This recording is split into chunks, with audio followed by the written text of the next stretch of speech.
I think the sustainable investment landscape is going to continue to grow, but with more regulations, both on the corporation side as well as in the startup side. There is more investor interest, but it will be more collaborative, intersectional investing, which means you could be investing in climate as well as social issues together if a problem solves both. A complete ESG integration of investing.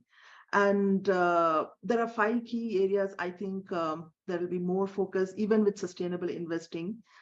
Businesses are going to need more capital because investing in either clean energy or climate related solutions are going to be very capital intensive. And we're going to see a rise in green bonds, social bonds, and so on and so forth. So there will be a shift to a low carbon economy, but we will also have focus on environment, social, as well as governance issues.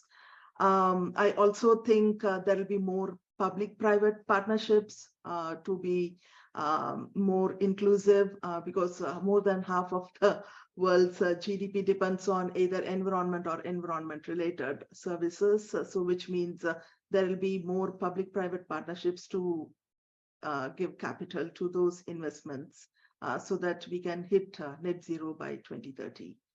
I also, with the pandemic and the expedited digital transformation that we have seen, there is more transformation again in the retail space. So investors are looking for more accuracy in terms of data for investments in both the impact space as well as revenue goals. So no longer it's just the financial goals, but also how are we doing with ESG goals. So, the millennial and Gen Z generation is also coming into the investment space and demand I think more transparency. I mean, we used to have more for financial goals. Now it will be more for financial goals as well as sustainable goals. We'll have to invest more in reporting, better disclosures. There'll be more regulations, especially after the recent crisis as well.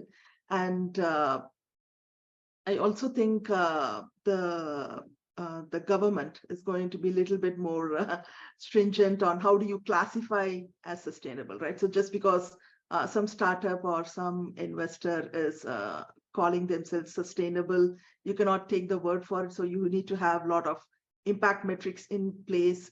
You need to balance that with your revenue goals as well as show the risk disclosure, right? So you have to invest, but also manage your risk profile. And that's going to be really high, both on sustainable investing or in general investing in this market. And lastly, I also want to touch upon, let's say if your startup is in the sustainable space, you need to have ESG as more a top-down strategy, not just create a specific siloed department and then do some ESG metrics out there, but rather it should be top-down driven across all business functions.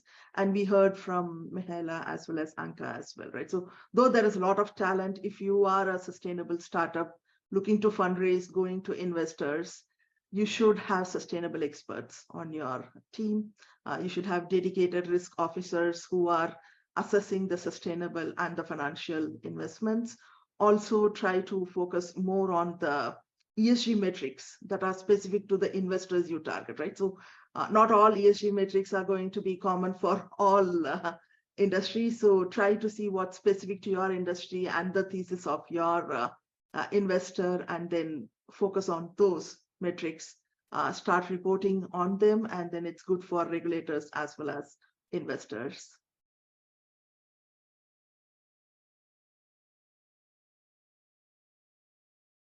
That's kind of my passion, and I do a lot of work in that space. Especially I work with women-led startups to position themselves in front of investors, be it public or private, as to how they can raise their social impact status. So getting a revenue balance is not as difficult. So that's one of the negative debates that's going on, right? So that's the focus that I have, especially we want to give them more entrepreneurial leadership connections in the sustainable investment space. And also, how do you also bring technologies like artificial intelligence, where I primarily focus on, and Mihaela and Anka also spoke about similar technologies in elevating some of the climate challenges, as well as bringing in data privacy and so on. With this rapid adoption, I think there are a lot of data sources, and we heard a little bit earlier. There is primary data, there is alternative data, but as you know, when there is more data and more algorithms that are going to be built, they are historically including some of the earlier biases that are unconscious or conscious, and this negatively impacts women from getting into the financial ecosystem, right? So if we want them to launch a business or get credit for themselves or for their local communities, there is, I think, approximately close to $20 billion in credit gap only because of the gender bias. We touched upon a little bit earlier, Mahela and Anka also spoke about unbanked and underbanked. It's not only just getting them financial access, but also going one level below as to, do they have the right digital access to get financial access to their products? Do they have the right legal entity and the relevant data, if not primary data, alternative data, to help them to be in the front lines of getting credit decisions that will help them to either expand their business or position themselves for fundraising and so on. And I think with this algorithmic bias, there is a lot of opt-outs of women who could potentially be included in the ecosystem. And some of these challenges are not clearly attributed to the algorithm because it carries the earlier bias. So what I would suggest is it should be a top-down approach in terms of any investor guideline thesis, or even a government or a public-private partnership in terms of investments to ensure some of this data, as well as AI algorithms or even blockchain and related technologies, are removed even while in development. Bring in humans in the loop. When the human integrated decision is prioritized, then you know where are the pitfalls in terms of directing investments to women, and then we can eliminate that. And also it will be more a thorough investigation in terms of a person's profile versus their past or missing legal identity data. So I think bringing in humans in the loop and also elevating some of the data issues with integrating algorithmic efficiencies, we can bring more women into the financial ecosystem.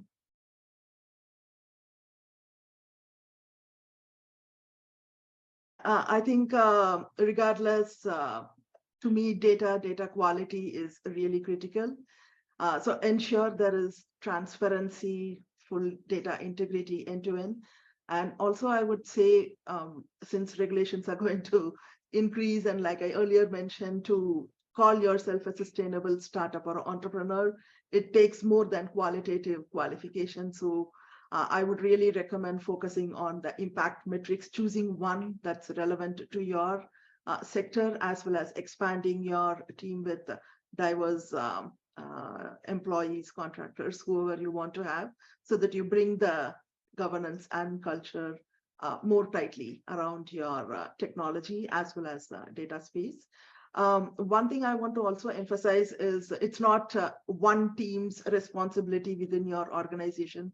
So it should be a distributed responsibility. So if you are the startup founder or you're in the C-suite, ensure that this is more top-down as well as bottom-up. So you define the strategy, plus also all your employees down to the last level are able to understand this, and try to incentivize them if there are things that they can resolve. But I also think the culture should be in such a way that if there are biases identified in the algorithm or data or whatever within the organization culture, it should be more forgiving as well as accommodating, so they are able to learn and improve and grow. So I think it's more data technology plus also more organizational ethics and culture, be it a small or a large organization.